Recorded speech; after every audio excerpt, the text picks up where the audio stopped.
Is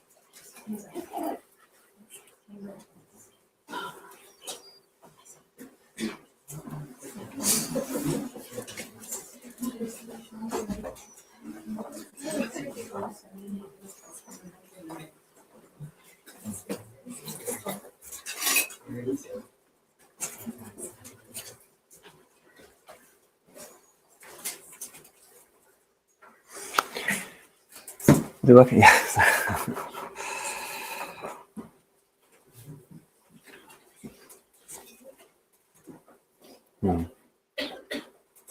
Wrong place.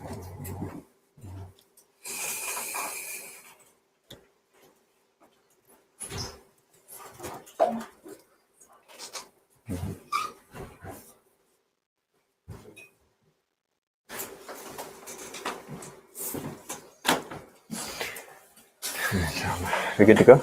Yeah. Okay. Assalamu alaikum, everyone. Thanks for coming. Make sure that's off. So as always, just a moment of silence, inshallah, before we start, reminding ourselves of why we're here and what we want to get from this, and how we want to turn ourselves to Allah subhanahu wa ta'ala and open our hearts to receive what He has to give us at any moment from His divine generosity subhanahu wa ta'ala.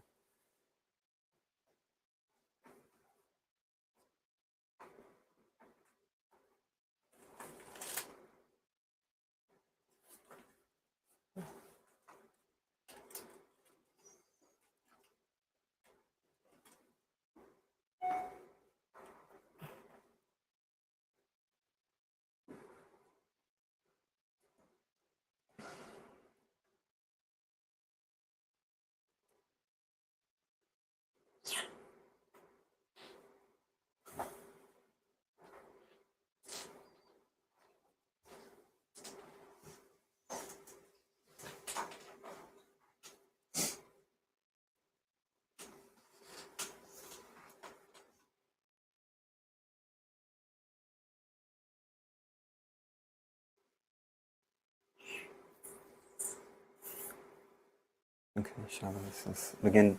Bismillah ar-Rahman ar-Rahim. Bismillah ar-Rahman ar-Rahim. Alhamdulillah Rabbil Alameen. Allahumma salli wa sallam ala Sayyidina Muhammad wa ala alihi wa sallam. Begin in the name of Allah, we praise Allah, and we ask Allah to bless Rasulullah sallallahu alayhi wa sallam. And we intend to, inshallah, take this knowledge and act upon it and be a means of purifying our hearts and getting close to Allah subhanahu wa ta'ala. Can anyone remind us of what we talked about last week? Anything? What sticks? What kind of sticks from last week? Or what were the takeaways? Say again? The nafs, the levels of the nafs, yeah. Yes, what state you want to get to, exactly. That's a good place good thing to remind ourselves of. Anything else? Anyway. What we talked about.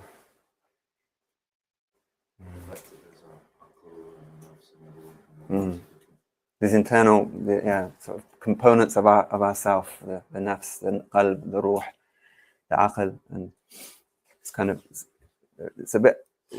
can be a bit confusing, these different things, but it's important to understand, at least at some level, what these things are. And in a kind of higher sense, they all become one in a higher sense. In a lower sense, they're more distinct, but in a higher sense, it's this higher capacity to come to know Allah subhanahu wa ta'ala, and how all of that makes us human, basically. But I think, just the kind of end point was a good place to start. Is where do you want to get to with all this? What's the aim of all this? Is really to be in a place of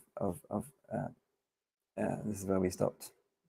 The end goal is that tranquil soul, the nafs al-mutma'inna, that place of coming to know Allah subhanahu wa ta'ala and attaining the love of Allah subhanahu wa ta'ala. Always remind ourselves of those things, and remember the definition of this science of tasawwuf, which Shaykh Al taught us a couple of weeks ago, was can you remember? Beautiful turning, or sincere turning to Allah. Sidq at-tawajjuh ila Allah, or husn at-tawajjuh ila Allah. I think that's good to always remind ourselves of that. when we enter in this gathering, but also make it a habit. Am I in that state of sit and tawajjuh in Allah when I enter the salah, when Ramadan comes, when we go Taraweeh, when we fast, are we sincerely turning to Allah subhanahu wa ta'ala? So this week's session is, in a sense, the ugly stuff, the hard stuff, the struggle, which is all struggle, but really the obstacles on the path, the difficult stuff, the cleaning, the cleansing, the purification, and a lot of it will be familiar. You will have heard it before. Just hopefully it will give us just a framework of things to kind of to focus on, inshallah. So what are the when we talk about this, come back to this metaphor of the path, always this metaphor of the path. What are the greatest obstacles on the path? We talked about some last time. What are the things that are standing between us and a nice easy arrival, or a nice easy journey to Allah subhanahu wa ta'ala? Our egos. No, that's the number one. The nafs is the number one obstacle. What else? Distractions. Yeah. Shaitan. Yeah, old friend Shaitan. Well, not friend, but old enemy Shaitan. And distractions, we could call it something else, and then we'd have all the three, what the scholars or the people of Allah mentioned, the three obstacles basically. The nafs, the ego, the distractions, which is dunya, and the shaitan. These are three to kind of focus on. Sometimes they make it 4, sometimes they make it 5. But essentially these are the essential ones. The nafs, the dunya, and the shaitan. And we'll talk about all three of those. And then we'll talk about some of the sicknesses of the heart, inshallah. We're going to go threes today. 3 is a good number. So we'll talk about these one by one. We already talked about the nafs last time, the lower self, the ego.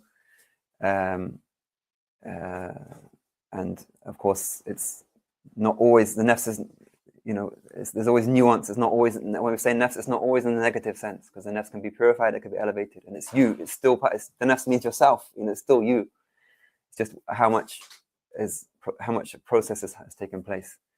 But we talk it in a sense, in a kind of negative sense. So this is what we mentioned last time: the self, the ego, the soul. It can also be called the soul. Imam Ghazali defines it as essentially the two forces of anger and desire. Okay, the nafs, it boils down to these two, in the lower sense, in these two forces, these two things which take us: the anger, ghadab, and desire, which is called shahwa. And the challenge is to channel those, to control them, to subdue them to the dictates of the deen, of the shara and the aql, and the intellect. So we're not. You can either be governed by these things, or you can govern these things. Yeah. And the metaphor which Imam Ghazali often uses, and others, is the kingdom. There's a kingdom, there's a mulk, and the heart or the intellect is there, governing this kingdom. And there's subjects in the kingdom. So either the king rules justly and is in control and governs and uses his forces correctly, or he's overcome by these forces and he's being tyrannized by the subjects. Yeah. When it's all in balance, when it's all run correctly, the kingdom functions and it does its job, and it's the role of serving Allah, being the Khalifa of Allah on the earth. But if the desires and the anger and so on are out of control, then there'll be chaos in the kingdom and the job won't get done. So the nafs essentially is concerned, in its lower sense, in its lower state, is concerned with gratification. Me, give me. And nafsu katifli, the nafs is like a child that just wants more, and never satisfied, always demanding, or like a wild animal. Or an untrained animal, like a horse. We made that metaphor of the horse, that the cowboy has to go and get the horse and then break it in, and then it can be used, then it can be beneficial. But if it's untrained and untamed, then it's more of a liability than it is a benefit. And this is the hardest of the when you ask someone, they'd probably say, what's the greatest enemy? They'll usually say shaitan. That's the kind of standard response. But really, the greatest enemy and the greatest obstacle is the nafs. The shaitan can only come in if the nafs gives it permission, really. It's a partnership, And this is the challenge is that the nafs is this, it's an internal, you can't get rid of the nafs. The shaitan is something external. The nafs is internal, it's always going to be with you. And they say, like, when a thief is inside the house, already inside the house, it's harder to contain. If the shaitan is an external thing, you can, there's doors you can shut, but the nafs is already in you. The thief is already in the house. Okay, you're already in a sense dealing with it, so it's much harder to deal with. Okay, and also because you love yourself. Okay, you love this enemy. Actually, you love it. It's part of you, so you can't get rid of it. And you're blind to its faults, because we're in love with. We have this self-love, and it has its importance, but we're blind. You're blind to the faults of your beloved. So it's a very difficult thing because it's part of us, and we're constantly in this state of interaction with it. We can't get away from it. Imam Ghazali says, if you reflect, you will come to the conclusion that the root cause of every tribulation, disgrace, humiliation, and wrongdoing that afflicted man and will afflict him from the beginning of his creation until the day of judgment is his lower self. That's quite a big statement, Every root cause of every tribulation, disgrace, humiliation, and wrongdoing that afflicted man and will afflict him from the beginning of this creation until the day of judgment is the lower self.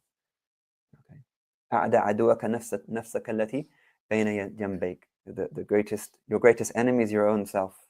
That's what will open doors to your downfall, basically. And this is really our worldview. It's why is there conflict in the world? Why is there struggle? Why is there? It all comes back to the self, the greed, control, gratification. And we see it. We just see it so clear. Just switch on the news, and you'll see it every single day. That you just see people with nafs, grandiose ideas and control and power, and it all comes back to this. It's very simple. But the person who's in that position, like Fir'aun, why do we have Fir'aun in the Quran? It's just when you've reached that stage, you can't see, you can't look in the mirror because you're just too big now. But everyone has a little Fir'aun in them. If we're not careful, if we're not conscious of it, it can destroy us. It can destroy us. So how do we deal with this enemy? It can't be completely vanished like other enemies because it's your vehicle and your tool. You can't get rid of it. You still need this. It's still your vehicle. It's still your means of travel. And it cannot be ignored because of the harm that it can cause. So the solution is finding a balance. And that's the whole of the deen is based upon balance. The tizan, the mizan, finding a balance. Nurturing and strengthening it so it can perform acts of obedience to the degree which is able, while at the same time weakening it and constricting it to keep it in check. So it's give and take. It's this constant give and take. We need it to worship Allah. We need it to travel to Allah subhanahu wa ta'ala. But we're holding the reins. We're driving. We've got this, the control. We should do.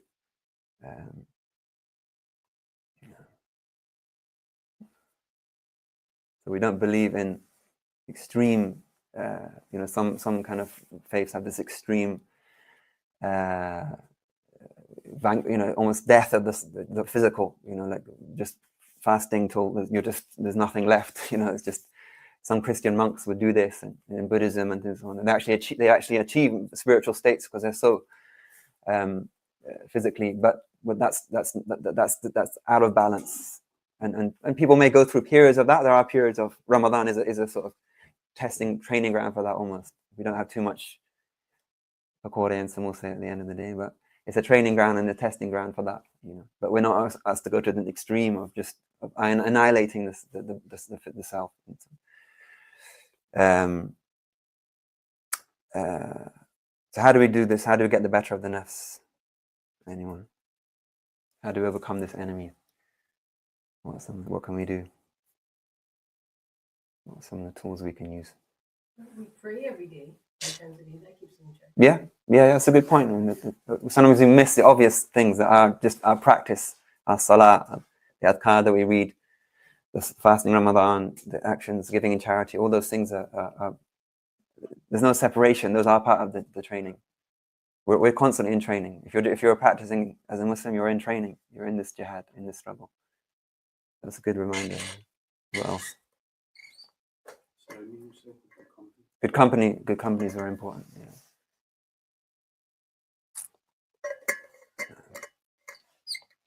Yeah. See, Imam Ghazali mentions three things basically, but again, this control, reducing the intake. Yeah. For the stubbornness of a donkey is softened by reducing its fodder, and that could be food. Yeah. Our intake is food, but it's also other things. Media is a big intake that we have. Our diet, our consumption, how much do we consume? Okay, being in control of that. Because there's gratification. There's gratification in food. There's gratification in the dopamine hits that we get from media and things like that. Are we in control of that, or is it in control of us? Okay. Worship, as you said, worship is that training, and also being conscious of how much we do, and then realizing our own weakness. Really important. That it's not. I'm not going to do it. Even all my efforts and all my ijtihad and jihad and mujahada, all these big words, it's Allah's going to be the one that takes us there. And the sooner we realize that, the better. It's Allah in a moment can give you that victory. Pleading for assistance, Ya Allah, Ya Allah. And again, having these discussions, they should affect the du'as that we're making. When we make our du'as in sujood, when we make our du'as at special times in Ramadan, are we asking for these things that we talked about? Are we asking for ma'rifah? Are we asking for love of Allah? Are we asking for sidq tawajjuh Allah, true turning to Allah? Are we asking for victory over the nafs? Because Yusuf alayhi salam, the prophet, an infallible prophet, he reminds us of this thing. Inna nafsa la'amaratun bisu. Truly the lower self incites to evil. Illa ma rahima rabbi. That's important. We often mention the first part of the verse, but the next part, unless Allah shows His mercy. Nothing will happen unless Allah gives His mercy and His tawfiq and His ability. And if He does, then anything's possible. And if He doesn't, nothing's possible. Yeah. So that's with that slavehood, that servanthood. We can't do it without Allah subhanahu wa ta'ala. So asking Allah, pleading with Allah. And also these very important things, the remembrance of Allah, we talked about that already. Having a spiritual practice of some degree. The Quran is a big part of that. Other adhkar that we do, remembrance, reflection, very neglected and harder to do in many ways. Certainly for me, it's relatively easy to say I'm going to do a certain amount of Quran or a certain amount of dhikr, but it's harder to carve out some time for a reflection. Actually quiet time just to reflect, just think how or reflect on how the journey's going and how things are. How's your day? How is what's happening around us? Death, life, death, dunya, akhirah. And then part of that, a type of reflection is muhasabah, is how am I doing? What could I be doing better? How's my day today? How's my salah today? How's my interaction with people? Did I lose my temper today? Did I get irritated? Did I do something I wasn't really happy with? In those daily we get rubbed up the wrong way, we get tested. How did I respond in that situation? How could I improve on that? These are all our nafs gets showed up, and just that muraqabah, that vigilance, consciousness, working on that vigilance of Allah subhanahu wa ta'ala. This is all, and vigilance of the self, and obviously these are all big discussions in and of themselves, but just to be familiar with these things is good. So that's number one. Done with that one? All good? The nafs, and then we come to the dunya. Okay, well, which is often translated as the dunya world, the lower world, or the worldliness is another translation, in that it's not when we say the dunya, we don't mean like, we have to kind of, obviously it's used in a negative sense, but it doesn't mean the world out here is terrible. It's a beautiful world. Allah created it. Allah loves it. But it's what the worldliness is what takes us away from. It's again in the heart. Is our heart attached to it to a point where it takes us away from Allah? And the Quran is full of this reminder and this addressing this point. And many metaphors are used. This is just one. Bear in mind that the present life is just a game, okay, a diversion, an attraction, a cause of boasting among you, of rivalry in wealth and children. Okay, this is 5. Sometimes the Quran boils it down to 1 or 2 things. Sometimes it's 5 things. La'ibun wa lahwun. Okay, a game, a diversion, an attraction, a cause of rivalry, a cause of struggle, accumulation. And then the metaphor, it's like plants that spring up after the rain. Their growth at first delights the sowers, but then you see them wither away and then turn yellow and become stubble. Okay, it's this attraction. It's pleasing, it's pleasurable, it's attractive, and it comes and wow, and then it just very quickly also disappears again. It's not. It's temporary by nature. Yeah. The life of this world is only an illusory pleasure. Any hit you can get, any pleasure you can get, how long does it last?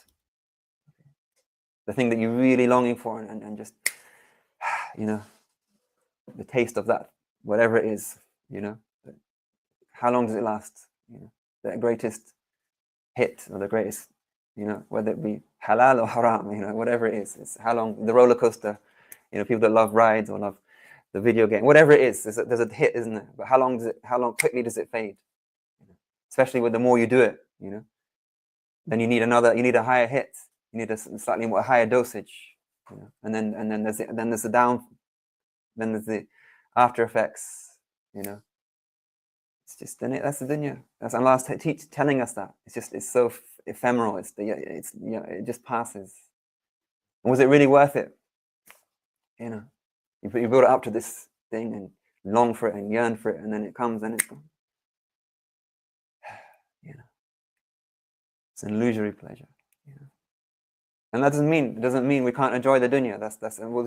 We're always in this balance. You can enjoy your halal pleasures, and that's a beautiful thing. It's Allah's given us that. The dunya is meant to be. There's meant to be a level of pleasure and enjoyment. But always this consciousness of, how much give and take and balance. And we have this amazing hadith of the Prophet ﷺ.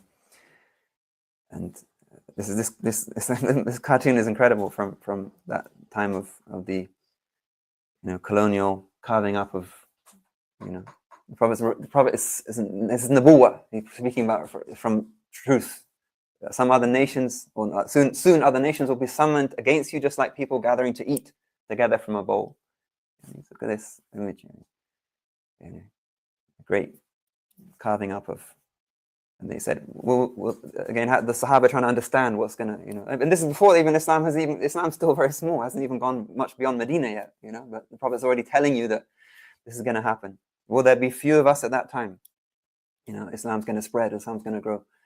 But then what's going to happen? Is it all going to fall in? The Prophet said, no, you'll be many at that time. MashaAllah, 2 billion strong in the Ummah, the Prophet said, and growing all the time. But you'll be like the scum floating on top of a torrent. The froth on the top of the sea has no weight, has no substance. Allah will remove your esteem from the hearts of your enemies, and He will insert feebleness in your hearts. There used to be fear of Islam, of the Muslims, And they said, Ya Rasul, what is this feebleness? And he said, love for worldly life and hatred of death. We're too attached. We don't want to let go of these things. So they're more important than other things. And we see it again. Just look at the current affairs. These things are just playing them out just as the Prophet ﷺ foretold.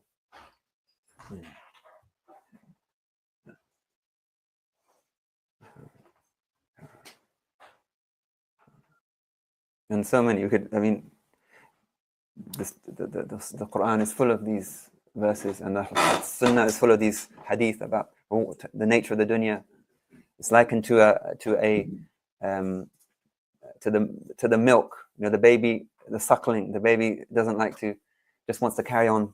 That's the nature of the dunya. We don't like to be weaned off our pleasures, and Ramadan is actually, we keep coming back to Ramadan because it's such a clear example for everyone. But it's weaning off the milk that we want to be constantly suckling. Okay. But if you're so attached to it, it's very hard to be weaned off it. That's why the Prophet said so. نِعْمَةَ الْمُرْضِعَةُ بِئْسَةَ الْفَاطِمَةُ. When you love it, but when the baby's weaned off the milk, it cries and it screams and it doesn't, and that's the nature of this. If we don't disentangle ourselves and detach ourselves, it'll be very hard. Okay, as life goes on. So what is dunya? It's this idea of, again, like this worldliness, what distracts you and takes you away from Allah. It's not the actual physical thing itself. It's not the world itself, the dunya itself. It's always called, it's usually called, in the Quran, it's usually just an adjective, hayat ad-dunya, the lower life, or the closer life, or that which is closer, as opposed to hayat al-ukhra, or hayat al-akhirah, the second, the higher life, the next life. And why did Allah create this?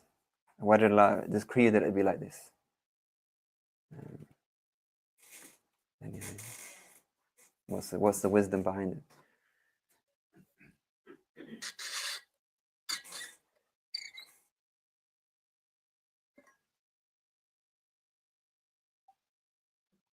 it? Any ideas? It's really this idea of, that it's a means of taking. We have to live in the dunya. It's part of the journey. We have to be through in this life and take provision from it. Khair az-zad, take the provision, and the best provision is taqwa of Allah. Is conscious of Allah, and also to see this test, to see where our hearts lie. Where's your loyalty? Where's your allegiance? Okay, where's your attachment? Okay. So we're passing through. Are you just how much attachment do you have to this place, or do you stop? Again, like on this journey, you just stop and just can get forget that you're even on a journey. There's a metaphor of an island. People on a ship. They come to an island and the captain says you have just a certain number of hours, and then you have to come back to the ship because we're sailing away.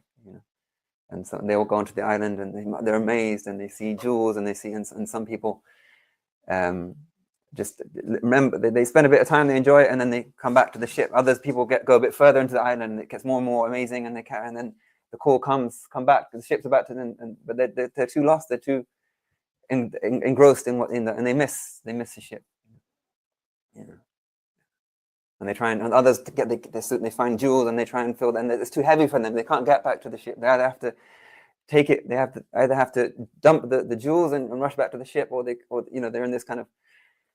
That's the metaphor, didn't it?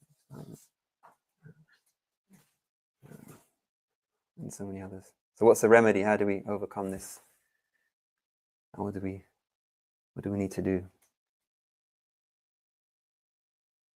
Any idea? What helps us? What's going to help us?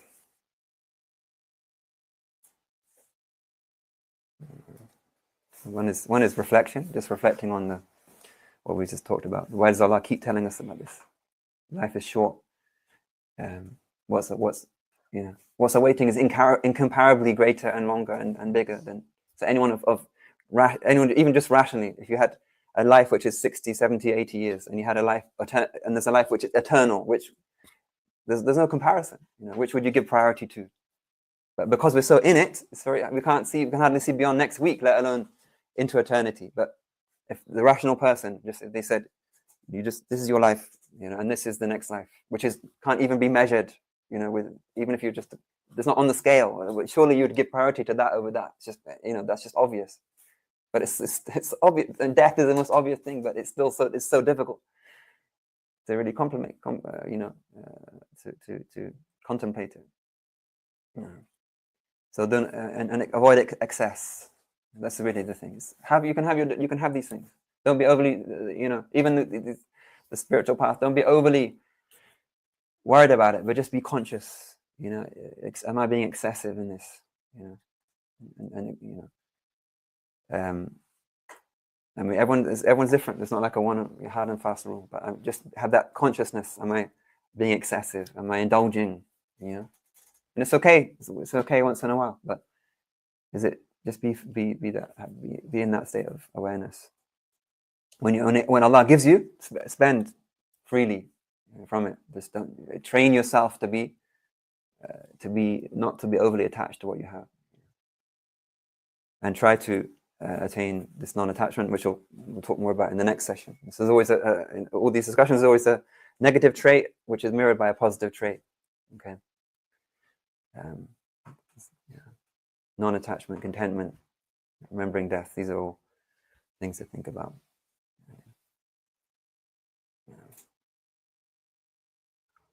And again, this is just an incredibly powerful bit of poetry by Imam al-Shafi'i. Imam al-Shafi'i we think of as a great scholar of, sorry, I left it in Arabic, but it's we think of him as a jurist, as a legal scholar, and he was, but he was also, all these great imams were also spiritual masters. They understood these things, and they used different ways of. So he was a great poet, and he exposes the dunya in this poetry. وَمَنْ يَذُقِ الدُّنْيَا فَإِنِّي طَعِمْتُهَا وَسِيقَ إِلَيْنَا عَذْبَهَا وَعَذَابُهَا. Incredibly eloquent, that if you want to taste the dunya, I've already experienced it. I've experienced the sweet and the bitter of it. I've experienced the good and the bad of it. He went through some extremely hard times, Imam Shafi'i. But he also had times when he was almost on the point of being executed, and then he was given like a huge, more money than he could carry, from one moment to the next. So he was being honored by the Khalifa. But then he says, فَلَمْ أَرَاهَ إِلَّا غُرُورٌ وَبَاطِلًا كَمَا لَاحَ فِي ظَهْرِ الْفَلَاتِ سَرَابُهَا. I've experienced the dunya, and all I see it as deception, delusion, and falsehood. Just like the mirage. In the mirage, Allah uses this metaphor in the Quran, that you think it's water, you're going to get there, and then there's nothing there. Getting closer and closer, and there's this amazing pool, and then you get there, and it's just more desert. And then he gives it, وَمَا هِيَ إِلَّا جِيفَةٌ مُسْتَحِيلَةٌ عَلَيْهَا كَلَابٌ هَمَّهَا اجْتِذَابُهَا فَإِن تَجْتَنِبْهَا كُنْتَ سِلْمًا لِأَهْلِهَا وَإِن تَجْتَذِبْهَا نَازَعَتْكَ كِلَابُهَا. He said his final metaphor is like a carcass. So you come across, you're in the desert, wherever you come across a carcass, who's gonna be at the carcass? Who goes to the carcass? Everyone wants their share. The vultures will be circling overhead, but he says the dogs are going to be there. Everyone wants a bit of the meat. Okay, that's the nature of the dunya. Everyone wants a bit of the pie. Everyone wants a little. Okay, you can either join the fray, jump in and try and get your little piece of meat, or you can just walk. Let them have it. Just let them have it. And if you let them have it, the dogs will leave you alone. The dogs are not gonna bite you, because they're so busy trying to get their bit of meat. But when you enter into the fray, they're going to start. Now you're in competition. Okay, and that's the nature of the dunya. When you're in the rat race, everyone wants to be careful. When you go into business, you'll find competitors. You'll find lots of competitors, and people might get dirty in their tactics to try and outdo you. Look at politics. Is it all, everyone clean and moral and great? Everyone's respecting everyone, or is it the complete opposite? Because everyone wants a little moment of fame. Everyone wants to be in there. So this is every time I read these verses, it's so that's the dunya, inshallah. Remove from our hearts all that attachment, Ya Rab. The dunya be in our hands and not in our hearts. It comes and goes. And then the final one is the shaitan, the evil shaitan. It's funny, you see this like sort of, when they do graphics, AI graphics, like I'm sure I've seen some the last few days of the AI graphics, and they have this horrible thing with horns, and I mean, I don't know if that really helps us, but anyway, maybe if that kind of. So how do we overcome the shaitan? What's the tactics? What's the strategy? Anyone? Seeking refuge in Allah. That's exactly that's number one. Seeking refuge in Allah. Also, we can. It's not. There's patterns. He has a way of. Just like the dunya, there's a way of. We learn his plots and his schemes. So we're more guarded against him. If again, the metaphor, the thief is outside the house. If the house is, if you're in the house, and the lights are on, and it's more unlikely to try something on. Again, we don't make shaitan. Some people like anything that happens, shaitan is to blame. Shaitan's to blame with everything. And shaitan, it's not. You shouldn't give shaitan too much respect. It doesn't deserve any respect. He just has a limited toolbox, and there's a limited amount of influence, and that's all he has. It's up to you whether you give him space or not. The metaphor of the dog. You get invited. Shaykh Amin invites me to his house, and not that he'd have a dog, but he had a dog. I get to the house, and outside the dog there's this huge guard dog, this big Rottweiler, and it's just barking at me. And I can either struggle with this dog, and try and distract it or overcome it, or I can just call. I mean, please take the dog away so I can get into the house. That's the easy way. But the more that you fight with it, the more it's going to get angry and aggressive, and the more you're going to miss the whole banquet because you've just been fighting with the dog the whole time. And then the remembrance of Allah subhanahu wa ta'ala. Why do we always recite قُلْ أَعُوذُ بِرَبِّ النَّاسِ مَلِكِ النَّاسِ إِلَٰهِ النَّاسِ مِنْ شَرِّ الْوَسْوَاسِ الْخَنَّاسِ شَرِّ الْوَسْوَاسِ الْخَنَّاسِ. The khannas is the one that withdraws when the remembrance of Allah subhanahu wa ta'ala. Khannas, that's the meaning. Yakhnas, you can't take the remembrance of Allah subhanahu wa ta'ala. The remembrance of Allah eats away at the devil like gangrene eats away at the body of the son of Adam. So there's ways of or there's tricks. There's a process. There's a shaitan has a way of coming at us, and the scholars also talk about this the idea of thoughts coming into our minds. We're told that there's different origins of those thoughts. That sometimes we'll have when a thought comes to do something, okay, it's either it can be from it can be from the nafs, or it can be from the shaitan, or it can be from an angelic source, or it can be from Allah subhanahu wa ta'ala. Okay, you wake up with a thought, I want to do this, okay, and if it's from the nafs, it's generally just that constant demand, give me my coffee, give me this, give me this, give me this, and it's kind of consistent, just until it's satiated or keep demanding that thing. The nature of the shaitan is that it'll come from different directions. Come try this and see if this works, and then it doesn't work, then it'll come back and try this, and it may even come from a good place. Shaitan may even give you you may be in the middle of your salah and have this a wonderful idea to build a mosque in Gambia or something. The shaitan just wants you to forget that you're standing in front of Allah subhanahu wa ta'ala with something good. That's great, a wonderful idea. I hadn't thought that, but the main thing is he's coming from different angles to take you away. So Imam Ghazali says this he'll come first of all with stop, don't do it at all. Try and stop you from doing it altogether.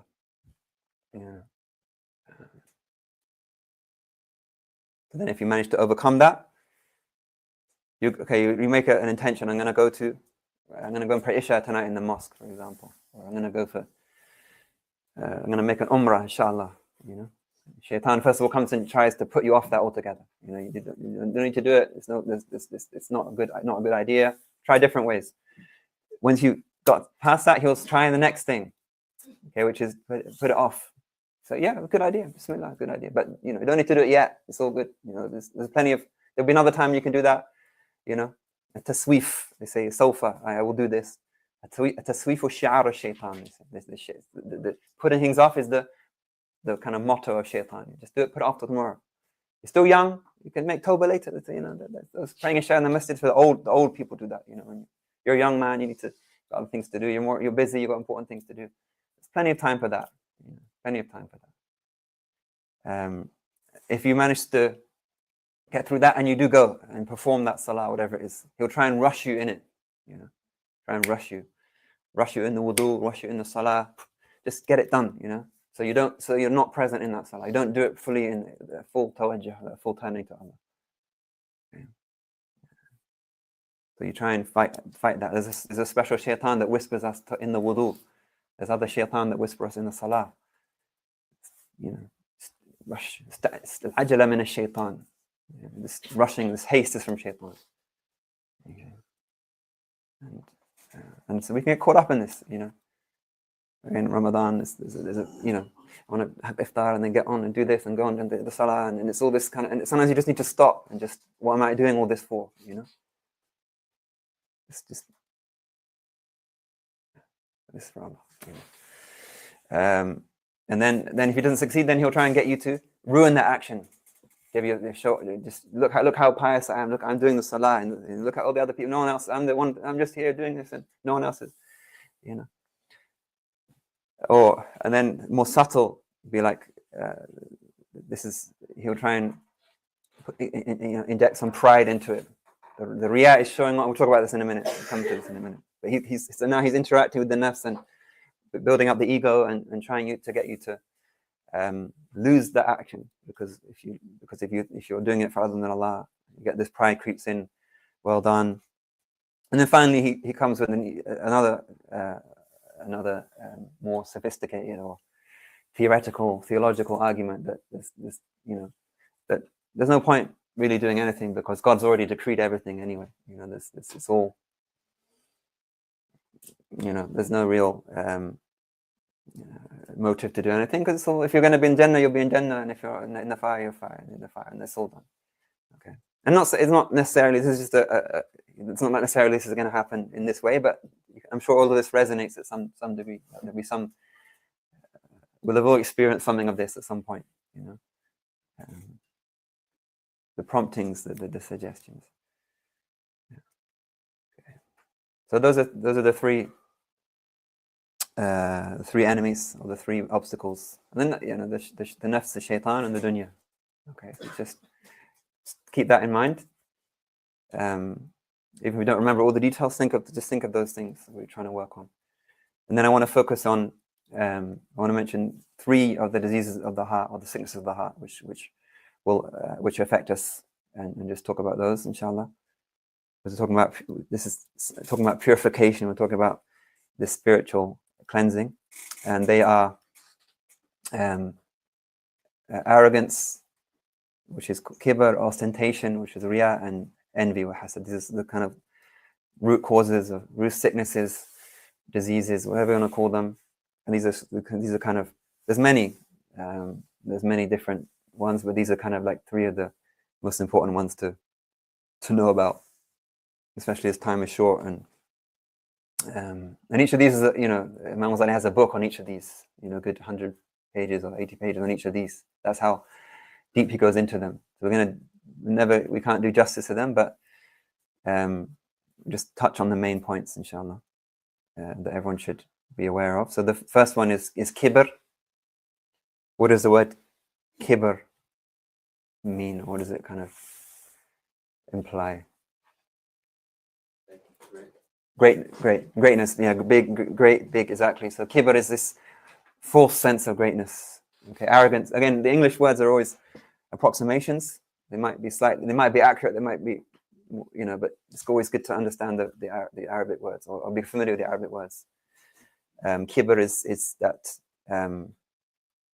thinking that you're great, thinking that you're better than someone else. What have I got next? And the Prophet ﷺ defined it as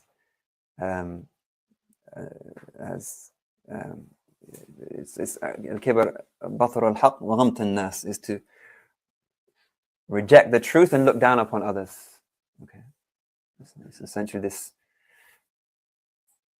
thinking you're greater than the next person that causes you to see yourself as superior to others, looking down upon them, but also to reject the truth when it comes. You have to be, your heart has to be open to see and accept the truth. It requires humility. It requires that kind of openness. But if you're in this state of arrogance, it's very hard to do that. And the greatest kibr is to reject Allah subhanahu wa ta'ala. Okay, that's the greatest kibr, and that's what the Quran is always speaking at different levels, but the greatest arrogance is that Allah is addressing is that rejection of Him altogether. And then other different levels of kibr. And it's all there in this whole discussion of the nafs, and it's all there in the story of Adam and Shaitan, Adam and Eve and Shaitan. What's Iblis's sickness, or his primary illness? It's all there in that story. If you just break it down. And the thing is, he was a worshipper. He was someone. That's the scary thing is he was someone. He wasn't a terrible terrorist or something. He was worshipping Allah for many thousands of years. And then when the command comes, when he gets tested with other people, other creatures, namely Adam, he gets tested with that. How does he respond? And then he gets a command. That's when unfortunately that was already there. He was doing all this worship, but all that worship hadn't purified him. And it's a warning for us as well. All that worship, is it actually purifying you? Is it truly, entering into your soul and making you a better person, breaking you, or is it actually, worship can actually inflate you, and your good deeds can actually make you more arrogant. So Iblis is told, get this command, and how does he respond? He responds with, we're going to talk about with envy and with hasad and kibr, with envy and with arrogance, And it's all about he's fine when when it's just him, but when there's someone else, now when there's comparison taking place, now it's a problem for him. He can't take it. He can't take it. Ana, and he comes. What is his first word? Ana, me. Okay, I'm better than him.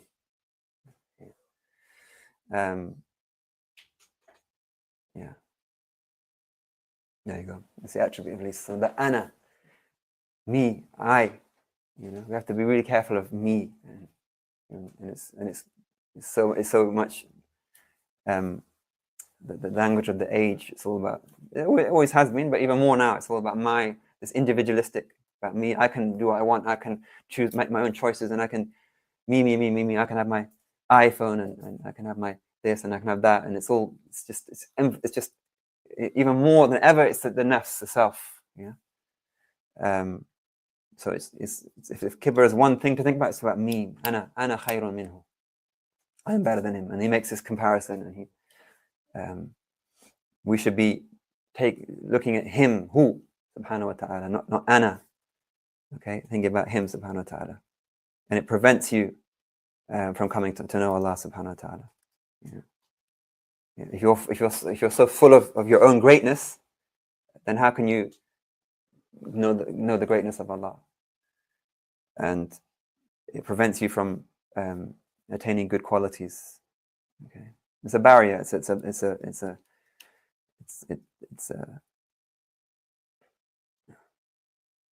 Allah says, I will turn away from my signs. I will actually turn people away from my signs if they show this arrogance. It's a scary thought, and it's a quality that Allah hates. All these qualities. Okay, Allah is greater. Why do we say Allahu Akbar every single time, every single prayer? He is. That's Allah's telling us to affirm and to acknowledge that He is greater, subhanahu wa ta'ala. He is the greatest. Yeah. We should. There's certain attributes that we have no share of in reality. We can embody some of the attributes of what mercy and compassion, but in terms of kibriya or greatness and majesty, that's Allah's. It belongs to Allah. We shouldn't be trying to compete in that. That's Allah's exclusive realm, subhanahu wa ta'ala. So what's the remedy for arrogance? Kibr. How do we try and overcome this? It's really important to think about. How do you overcome this false, or this delusion?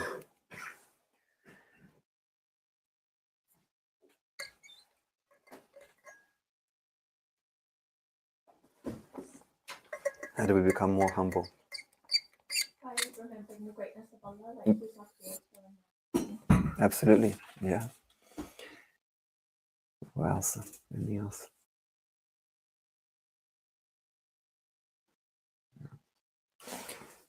Imam Ghazali has through all these remedies, he's always knowledge, the theory and theory and practice, knowledge and action. So the theory is, like we've sort of touched on already, knowledge of Allah, as you said. The Quran is what do we access in the Quran? Knowledge. Number one is knowledge of Allah, who Allah is. Alhamdulillahi Rabbil Alameen, Ar-Rahman Ar-Rahim, Maliki Yawmiddin. That's enough in and of itself. To know who Allah, as a starting point, to know who Allah is. That should set things up. But also knowledge of ourselves. Iyaka na'budu wa iyaka nasta'in. As we've talked before, our makeup, our physical makeup, our desires, all these things we just talked about, our weaknesses, knowledge of self and knowledge of Allah. And they say that the one who knows himself knows his Lord. Man arifa nafsahu faqad arifa rabbahu. It's not a hadith, but it's a statement which kind of sums everything up. If you know your own weakness, you know your own incapacity, you know who your creator is. And then what you can go into the thing that you're proud of. What is it you're so proud of?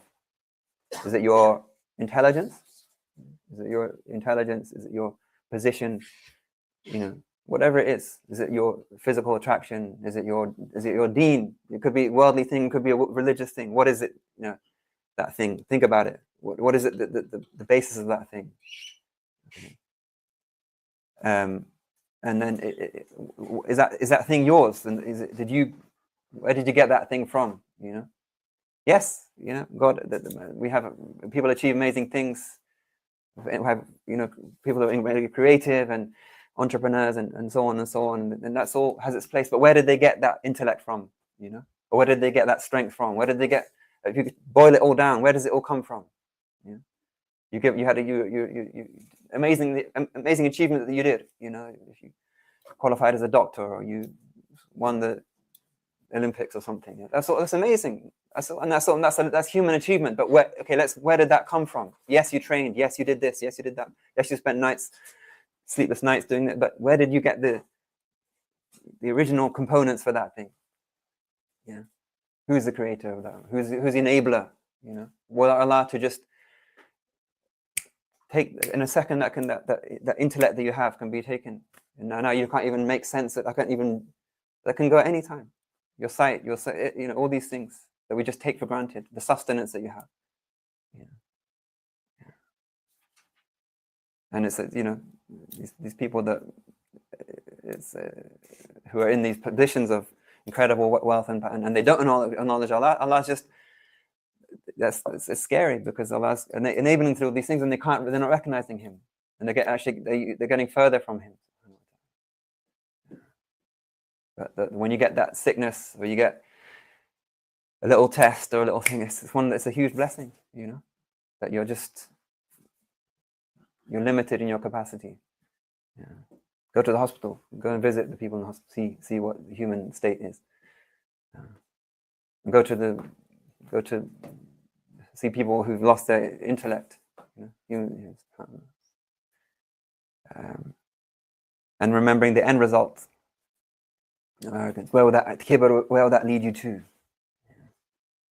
In the next life. I'm told that the mutakabbirin, the ones who showed arrogance, the tyrants, will be like tiny. They'll come on Yawm al-Qiyamah like the size of ants. Tiny little. They were in the world. They were great. They were seen as great and powerful. And they'll come so small that people will be stepping on them. Because they'll be shrunk to. And then action. So we got the theory. There's always reflection. There's theory. There's knowledge.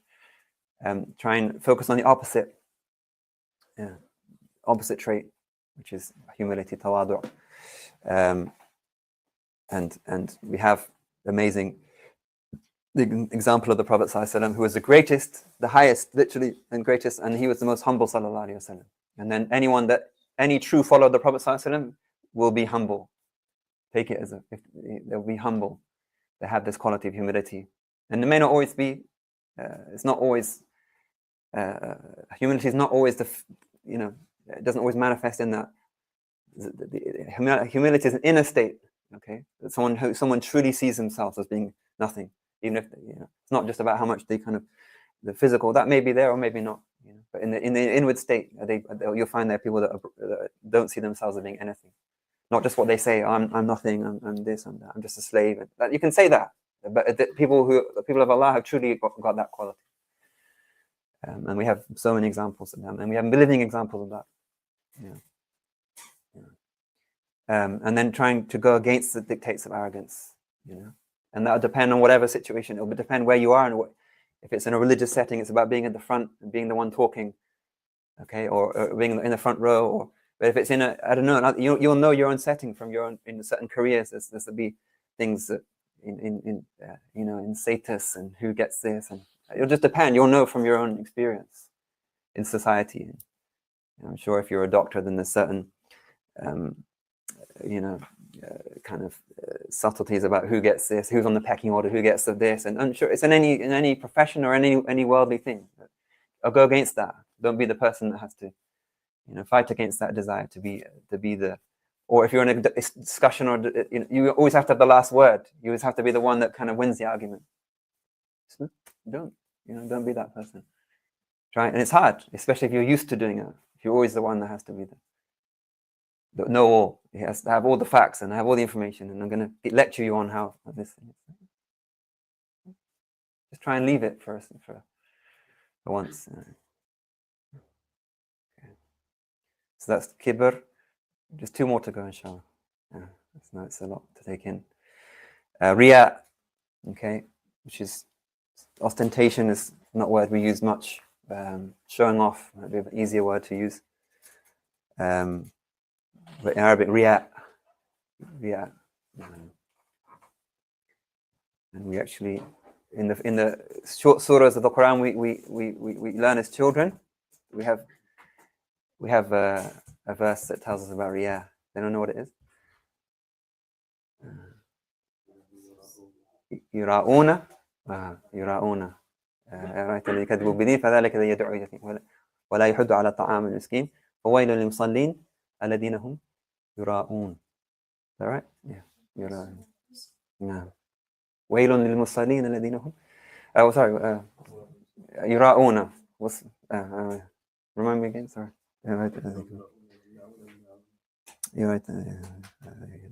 ولا يحض على طعام فويل للمصلين الذين هم يراؤون. Ra'una. Yeah, exactly. Ra'un, yeah, they show off. What does the word riya come from in Arabic? Arabic students. Ra'a, to see. Okay, it's about being seen. Riya is about being seen. Kibr is about being big. Riya is about being seen. I want to be seen. I want to be seen to be doing this. That's the most important thing. It doesn't matter. It's not so much the doing, but it's the being seen. I want to be seen to be that. And again, this idea of almost now we're in this age where if you haven't got a photo or a selfie to prove it, it's almost like it hasn't happened. It's like there has to be some kind of visual proof. We're so visual now. We didn't used to be like that. You say like, I went to such and such a place and did so. But now there has to be a photo. Has to be some kind of visual proof, as if the actual thing itself wasn't important enough. So riya is basically seeking status through performing good deeds. That's the definition. Doing good deeds for the sake of being seen, and when you're seen, then you get higher elevation. You get higher status. Okay, basically, look at me. So, look at me. Everyone, the nafs again. The nafs craves, like it craves this gratification. It craves the food. It craves the other desires, but it craves being acknowledged, being seen, being attention. Again, like the child just wants attention. It just give me attention. Give me. Just I want to be seen. That's the nature of it. And it's such a serious thing that the Prophet ﷺ called it shirk. He called it shirk, which is, as we know, is the greatest of all sins, the unforgivable sin of shirk, if you die in a state of shirk. And this is the shirk we should be worried about. Okay, if you hear Muslims talking about other Muslims that they're falling into shirk, they're talking rubbish. If they're talking about the greatest shirk, because the Prophet ﷺ said, "Don't worry about that. I'm not worried about that for my ummah. Once you have tawheed, you're good." In that sense, you're never going to go back to worship. You're never going to worship other than Allah. That's not the issue. That's not the danger. And that's not the issue. So people accusing Muslims of shirk or this or that, it's rubbish. It's rubbish. It's just misunderstanding. Maybe we have a concept of what's called tawassul, which is people could grossly misunderstand that we have intermediaries and means in this life. Okay, that's completely misunderstood by some people. That's not the issue whatsoever. You're barking up the wrong tree if you're trying to protect. But the shirk the Prophet ﷺ was worried about is the lesser shirk or the hidden shirk. That seeking other than Allah subhanahu wa ta'ala. That this sidq al-tawajjuh is not sadiq, it's not truthful. This sincerely turning to Allah is not really sincerely turning to Allah. That's what the Prophet ﷺ was worried about. And the final verse in Surah Al-Kahf, which is the Prophet ﷺ wanted us to recite and know every week, at least, say, I'm only a human being like you. Okay, but it has been revealed to me that your God is one. Anyone who fears to meet his Lord should do good deeds and give no one a share in the worship due to his Lord. Don't allow anyone or anything to have a share in your worship. So that's the meaning of purely doing it for Allah subhanahu wa ta'ala. It's easier said than done. Because we want attention. We live in societies and communities, and as children we're rewarded when a child does something. We reward, so that trains us to want more and want more attention and more. But the one we're seeking is Allah, and He says, "I have absolutely no need of any partners." Allah doesn't want and doesn't need us to associate anything with Him subhanahu wa ta'ala. I fear for my nation from shirk and secret desires, hidden shahawat of the nafs.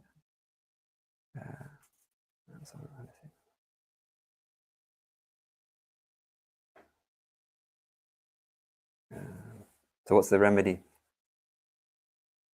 Same formula: knowledge and action, theory and practice. Okay, what's the theory? What's the knowledge that we need? We've already talked about something. What's going to help us?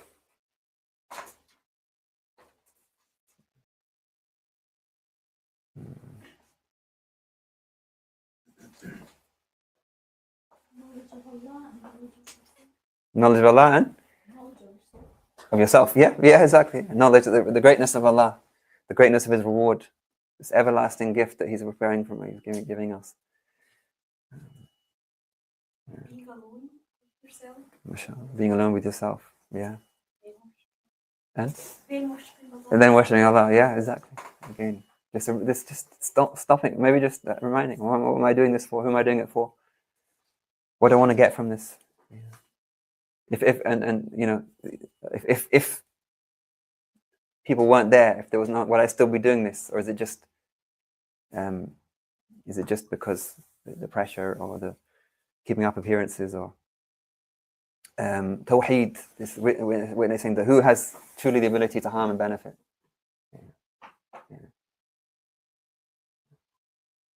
Yes, you may achieve some level of respect and recognition from someone. But Imam Ghazali says, even if every single person on the planet was to prostrate to you, imagine that, bow down to you, you're so wonderful, you're amazing, you're almost worshipping you. What would that get you? Where would that get you? Those people are gonna die. They're gonna pass on. They're gonna, there's not. What can they give you possibly? That yes, you'll be intoxicated by that, incredible. But then what? Who has ability to? Which is just thinking rationally. Which is better, the pleasure of Allah, or the pleasure of all these people that give you recognition? It's again, it's easier said than done, because this is very. I can't imagine what it's like to score a goal in the World Cup final. This must be like just beyond this, because it's just everyone is just almost worshipping you. Literally, it's almost a kind of worship, isn't it? Because it's a temple. There's people almost worshipping in that place. But then what? Like everything, that high what happens after that? Next week, the next season, you don't score any goals, and everyone hates you. They boo you off the pitch. That's the nature of the dunya. So, it's again these propositions. What's worse, losing status in the eye of Allah or in the eyes of the people? Even if everyone loves you and everyone supports you, but Allah is not pleased with you, because you're not doing what's pleasing to Him. What benefit would it be? Okay, and then action is. What's the opposite of riya? Or showing off?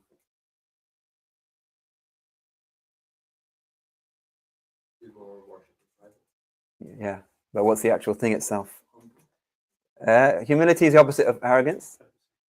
Sincerity, ikhlas, is the opposite of riya. So always we're kind of working with both things, or thinking of both things. We're trying to get rid of the riya, so we're going to try and attain ikhlas. Ikhlas means purity, sincerity. Why Surah Al-Ikhlas? Why is it called Surah Al-Ikhlas? Because it's just pure oneness of Allah. Only one. Allah is one and nothing else. That's what it is. Analyze your intention before that action. Why, how, for whom. Also try and, if you can, conceal the action. Safer. It's always going to be safer not to tell people, not to show people, you can do it quietly and secretly. That's always going to be better. Except the things you can't obviously conceal. And it's not to say, like, obviously there's a barakah, there's a blessing in doing things in congregation. Okay, we don't rule that out. Why do you get that energy in Ramadan? Everyone else is doing it. That's beautiful. But always be still don't let yourself still be conscious. That if I was on my own, sometimes in times when you're in your life, you might be on your own. You're a student or something. You're living on your own. Would you still? And there's no family around. There's no one making the nice food for you. And are you still going to do it? You're still going to do those things, or is it just because it's cultural? It's a kind of cultural thing. Everyone's doing it. And if you're in Siberia or something, are you still going to be getting your prayer times or is it just going to be like, I'll just do what everyone else is doing? Or in Japan or something. I don't know. Like, that's really the test, isn't it? But conceal it when possible, and when you can't, when it's impossible, you do it. But if you shouldn't leave an action, that's another thing. You shouldn't leave an action out of fear of not having ikhlas, because in that case you're still conscious of doing it for the people. Really, you still do the action, but just struggle with yourself. So Hajj, you can't do Hajj secretly. You have to do it publicly, but still within that, you don't have to make a huge, big announcement. You don't have to have a big fanfare. You don't have to. If someone else wants to celebrate that, that's fine. But don't be careful, because it's one of the greatest acts of worship. And the Prophet ﷺ taught us a remedy when he said, sallallahu alaihi wasallam, that this hidden shirk is more subtle than the creeping of an ant on a dark night. And they said, Ya Rasul, if that's the case, we're all finished. None of us is sincere. And the Prophet said, he taught them this remedy, this dua. It's a comprehensive dua that we should all learn, inshallah. We'll say it together. This is protection from shirk, where, oh Allah, I seek refuge in you from knowingly associated partners with you in any way. Okay, we can maybe make a post of this, post it out, inshallah. I want this dua to get everywhere. Everyone should know this. I seek refuge in knowingly associating partners with you in any way. And I seek forgiveness of what I don't know. It covers everything. Okay, so we'll say, Allahumma inni a'udhu bika an ushrika bika shay'an wa ana a'lam wa astaghfiruka lima la a'lam. Allahumma inni a'udhu bika an ushrika bika shay'an wa ana a'lam wa astaghfiruka lima la a'lam. Allahumma inni a'udhu bika an ushrika bika shay'an wa ana a'lam wa astaghfiruka lima la a'lam. Try and take this away, inshallah. And then, sorry, the final one. I know it's been a long session, but obviously there's a lot to say about all of these things. But the final sickness is envy, hasad. Okay. Hasad. What is envy? What is essentially what is it? How would you define it?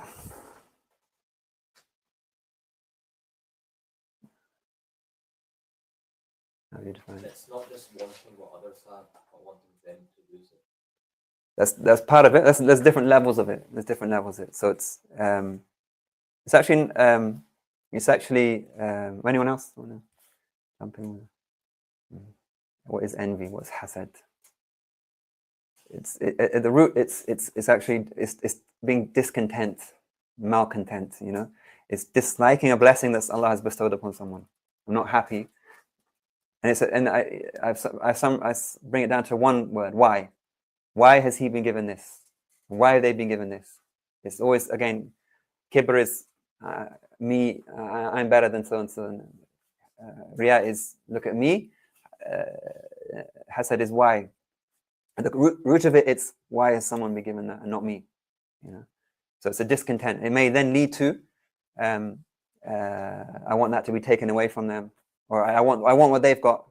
Okay, and the worst is I actually want it to be taken away from them.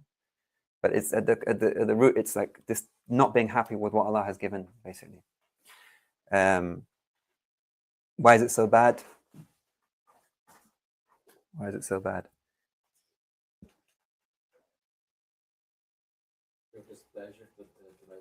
Exactly. That's why it's so dangerous. See, all these sicknesses, they're rooted in real misconceptions, which are odds with our whole belief, really. Because you're saying, God, I know better than you. God, you made a mistake here, and you gave this person that, and you didn't give it to me. That's essentially what you're saying. You're not literally saying that, but it's implied. And the Prophet ﷺ warned us against this, and the Quran warns us against this. We're told we even seek refuge every day from the shari hasad and ida hasad, to remind us this is very harmful. The Prophet ﷺ called it the disease of previous nations, da al-umam. Okay, it's crept up on you. It's hasad wal baghda, hatred and envy and hatred. It's like a razor. It shaves off your religion from you. It cuts you off, even though you could be doing good. And it's also the sickness of Iblis. Iblis, we said before, that he has kibr and he has hasad. His hasad is God. Why have you given him? Why? What about me? Look at me. I've done this and I'm this and I'm made from fire and he's made from earth. And why?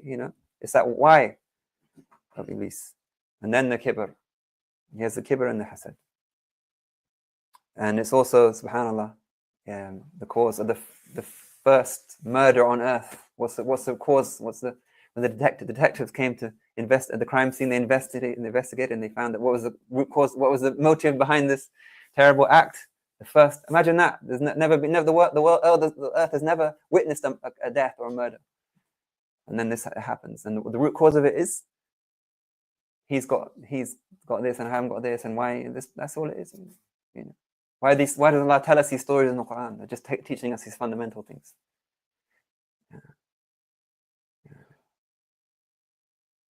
His thing was accepted, mine wasn't. But it comes from discontent, not happy. And it's the children of Adam. They're not like the children of Adam and Eve. But we all have that in us. You see, there's always that potential, and that's Allah, protects us from that. So, what's the remedy? Theory and action, knowledge and action. Okay. What's the knowledge? What's the theory? Being grateful, yeah. The one, if we're saying that knowledge of Allah again, it all comes back to this same thing. Allah is the one that decrees, Allah is the giver, Allah is the withholder, Allah is ala kulli shay'in qadir, His power has power over all things, Allah is the all-wise. And even on a practical theory, like it's more it harms you more than it harms. There's harm for the one who's envied. That's why we're told to seek refuge from it. But there's more. You're the one that's going to be burning up inside, because there's always going to be someone that's better looking than you, someone richer than you, someone who's more intelligent than you, someone who's got more than you. You'll never be happy in this life, because if you're always comparing yourself, you're going to be like, why has he got this? You're always going to be. It's a fire. It's burning you. It burns up, and that's what the Prophet said. It burns up your good deeds. That's why it comes down to this principle that the inner obedience is greater than the outer obedience. The inner disobedience is greater than the outer disobedience. You see? That you can have mountains of good deeds, but if there's these things that are sicknesses in the heart, that it may all come to nothing. Yeah. And you could have very little good deeds, but you have this inner contentment with Allah, and you're in an inner state of servanthood to Allah. You're in a good place. So things are not always as they seem. Things are not always as they seem. And if it's over something worldly, then why are you envious of that person? Because they've got a better car, or they've got a better this, or a bigger house, or is it really? We just talked about the dunya a few minutes ago. Is it really worth? Is it really like something to be, to be envious over? And if it's to do with religion, if it's a religious thing, someone's got more, then we're all on the same team. We're all trying to get. We're all, why we're all on the one ummah. And it's great. It's better. Surely it's better. Everyone's doing khair. Everyone's doing good. That's Allah's. There's not a limit. There's not a finite amount of khair. Allah. It's all Allah's khair. And it's permissible, by the way, you can be envious of, you can be jealous of someone in a good way, that I want what they have, without wanting that to be taken away from. That's good. We should have that. Someone's in we should aspire to be like the people of Allah, and have that same level of taqwa, and that's good. And not without it being taken away from them. And then action. What's the opposite of someone's already said it. The opposite of this is, what's the opposite of envy? Basically, it's basically gratitude and gratitude and contentment. Alhamdulillah, shukrulillah. I'm content with Allah. Beautiful qualities that we'll talk about next week, inshallah. And then also anything else? How do you overcome this?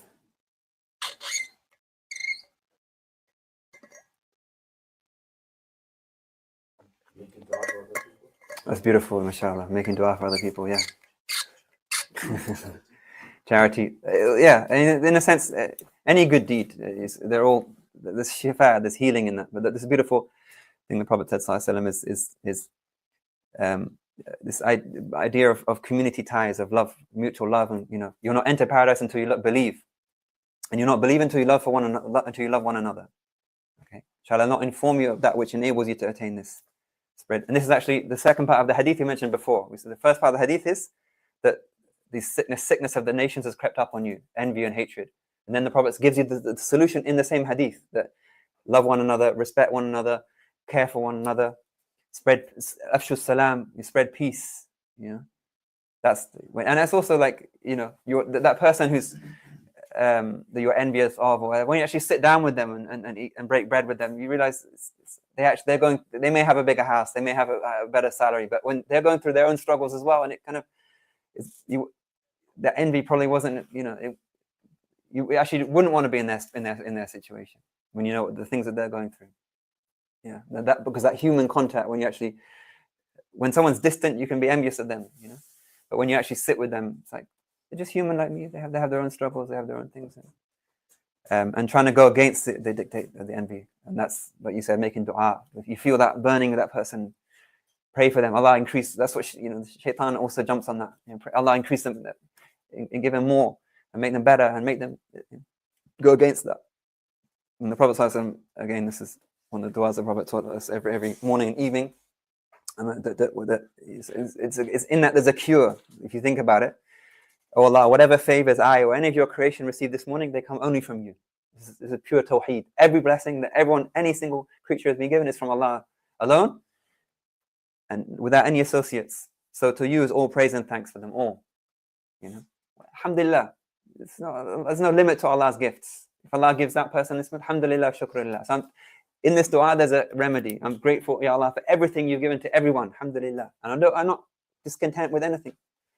And Allah increase them. And Allah can give me that as well. Allah can make me as rich and powerful and important and all the worldly things, as well as if He wants to. And it's all in His control, subhanahu wa ta'ala. And it won't take away from it either. You know, just we restrict Allah's, you know, gifts, and then there's no limit to them. Yeah. Look at this. Thank Allah for every blessing, every gifting, everything that Allah's given us. So the final thing, inshallah, is that all these three sicknesses have one root cause, really. This is the way that the scholars understand it, and that is, they don't know what it is. This arrogance, we talked about the three, yeah? Kibr, Riya, and Hasad. Arrogance, showing off, and envy. They all come back to one thing, really, one root cause. They don't know what it is.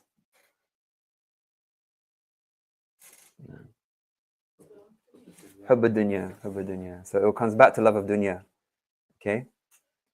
That's why it's been said, or it's a narration, Hubb dunya ra'su kulli khati'ah. The love of dunya. So if you think about it, why would someone, what's the essence of kibr? Is still, arrogance is giving value to worldly things. I'm better than him it's something in a worldly sense. Riya is why do you show off to people? Because it's the root of it all is wanting something from this creation, basically. And hasad also the same. It's why you're envious of that person, because you want something from this. So it's all of it comes to that one thing. Okay, in a simple sense. Yeah. So what do we do about that? We've already talked about love of dunya. We talked about dunya at the beginning. You see how it's all interconnected. Yeah. But the greatest remedy is counteracting that love and a connection to the dunya with love. It's a struggle. There's a struggle for allegiance and love. You need the love for Allah and His Messenger, and it's really one love, has to be overcome the love of the dunya. So if you think of the heart as it's how much space is there in your heart? If it's you can't have two. You can't have. If you face this way, you can't face that way at the same time. If your heart is directed in that direction, it's very hard to be. So either you direct yourself in that way or that way. How much space have you got in your heart for the love? If it's filled with the love of Allah and Rasul sallallahu alaihi wasallam, and those things which are beloved to Allah, then there won't be space for the dunya. That's the struggle. That's the challenge, and that's what we'll talk about next week, inshallah. But it all comes back to love at the end of the day. Really, how much do we nurture and work on that? That will, inshallah, give us that will help us to overcome these struggles, inshallah. And there's no distinct. It's not Allah and His Rasul. There's two separate things. It's one thing. It's one thing, because love of Allah dictates love of the Rasul sallallahu alaihi wasallam, and what things they're beloved to. So that was a lot in that session. I know it's been an hour and almost an hour and a half. But inshallah, if we just keep that framework in mind, the three enemies, the three obstacles, and the three sicknesses, and then it comes back to one. That inshallah, hopefully that will be helpful. Any questions or comments or anything? So things left out or all good? Can split pride. Uh-huh. So do the scholars have mentioned that one of the cures of pride is to come to people who are better than you? So often that's quite humbling. Yeah, absolutely. I mean, it's throughout all these things. It's good company is always going to be. Good company is by nature we are affected by the people around us. So like, if you want to attain a quality, be with someone who's attained that quality, even in worldly sense. If you're big on business or whatever, if you spend your whole time with someone who's a great businessman, you'll get some of that. What about like you said, if someone's overcome their nafs and just keeping that company? Anything else? I think something else that's quite practical is also serving others. Your parents, Absolutely. your family, that teaches you humility and Absolutely. that arrogance. Absolutely. That's great advice. Yeah. And it's going against that individualistic kind of tendency, and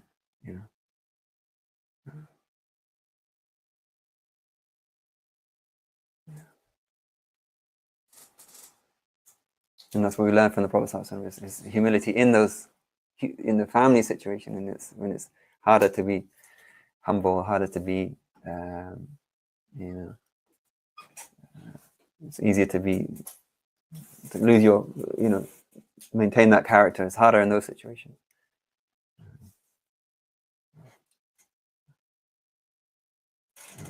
Good. Let's make dua, inshallah. Ya Allah, Ya Rab, Ya Rab. Allahumma salli ala Sayyidina Muhammad. Ya Rab. Praise you, Allah. We worship you. Make us absolute servants of you. True Muslimin, true servants who submit to you, and true mu'mineen who believe in you and realize your greatness and realize your oneness and realize your attributes, and true muhsineen who worship you as if we see you, worship you in the state of witnessing of you and witnessing and consciousness of you in every state. Ya Rabbal Alameen. You've blessed us, you gathered us here, and you've allowed us to hear this knowledge and make it not a proof against us, but a means to get closer to you, Rabbal Alameen, that we overcome these diseases and we overcome these things at whatever stage we're in our lives. As young people, they overcome these things at a young age, and those who are like of us who are older, we overcome these things, Ya Rabbal Alameen. Give us victory over the nafs, and give us victory over our shaitan, and give us the non-attachment to the dunya.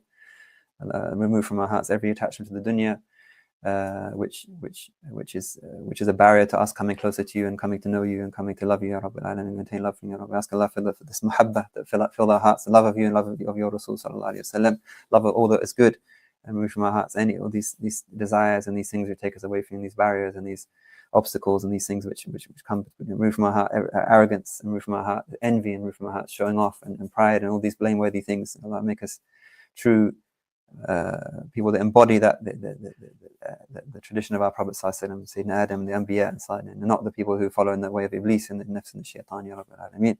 Make us people that defend the truth and people make us people of brokenness and humility in front of you, Ya Rabbil Alameen. Make us people of sidqa tawajjuh ilayk, people that are truly and sincerely turn to you in everything, Ya Rabbil, that they do, Rabbil Alameen. Make us sincere servants of you, Rabbil Alameen. Help us to serve humanity and serve people around us, and make us guides who guide others to the truth, Ya Rabbil Alameen, not people that send others astray through our waywardness, Ya Rab. Ya Allah, Ya Rab, Ya Rab, Ya Rab, Ya Rab. Bless us in what remains of Sha'ban, allow us to reach Ramadan in the best of states, make it the best of Ramadan. So we fast and we pray as true servants of you, and we serve the community and the creation as true servants of Ya Rabbil Alameen. All those who are suffering as we speak, Ya Rabbil Alameen, make it easy for them, especially the people of Palestine, the ones who still suffering in so many ways, Ya Rabbal Alameen, in ways we can't imagine, Ya Rabb. Raise their ranks, and give them peace, and give them tranquility, and give them high ranks, Ya Rabb, and protect them. People of Sham and Yemen and all these other places around the world, you know them, and you hear their prayers, Ya Rabbal Alameen. Give them relief from the suffering, Ya Rabbal Alameen. Give guidance to those who have not yet seen the light of La ilaha illallah Muhammad Rasulullah. Bless our teachers and the ulama on the side who passed these teachings on to us, these doctors who generously taught us what they know and allow us to act upon it, and raise their ranks as they have sacrificed and given and travel this path. Allow us to travel the path to Ya Rabbal Alameen, and travel the path of absolute servanthood and knowledge of you, Ya Rabbal Alameen, and mahabbah from Ya Rabbal Alameen. We ask Allah for all the ربنا آتنا في الدنيا حسنة وفي الآخرة حسنة وقنا عذاب النار. Give us the good of this life and the good of the next one. كمال المعرفة والمحبة والهدى والتوفيق والتقى والعفاف والغنى والرضا واليقين تجمع على بين خيرات الدنيا ودين. Ya Rabbal, ask Allah for all the good things our Prophet asked when we seek refuge from all the bad things of Prophet sallallahu alayhi wa sallam. سبحان ربك رب العزة عما يصفون السلام على المرسلين تقبل منا بسر الفاتحة. الحمد لله رب العالمين الرحمن الرحيم